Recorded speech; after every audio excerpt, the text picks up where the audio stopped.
Yleensä mentalisti lukee yleisön ajatuksia, mutta mä oon vienyt tätä pikkasen pidemmälle. Sen sijaan, että mä lukisin sun ajatukset, sä pääsisit lukemaan mun ajatukset, että miltä se oikeasti tuntuu. Melkoista. Katsotaan toimiiko. Mä lupaan auttaa sua.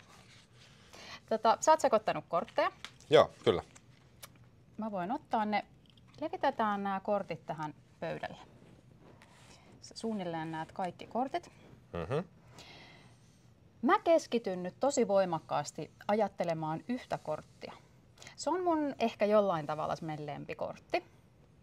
Sä oot nyt sekoittanut näitä, mulla ei ole mitään hajua, missä se kortti sijaitsee. Mut laita sun käsi pikkasen noiden korttien yläpuolelle.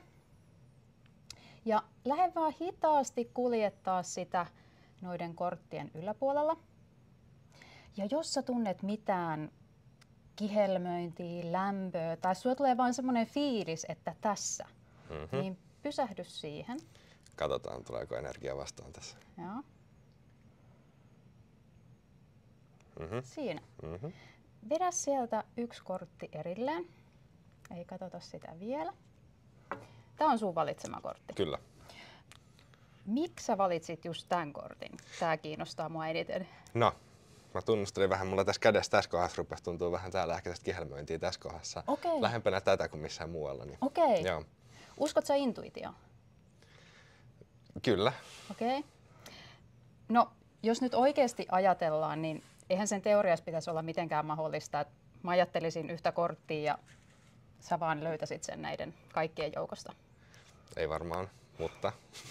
Oot sä miettinyt koskaan, että mitä taikuus on? Hienoja temppuja jänishatusta ja... Taikuus on itse asiassa tunne, kun mahdoton onkin mahdollista. Kortti, jota mä ajattelin, oli risti 2. Näytä kaikille, mitä sä valitsit. No niin. Joo, kyllä. Kiitos. No, kiitos. Näin helppoa se on. Tervetuloa alalle.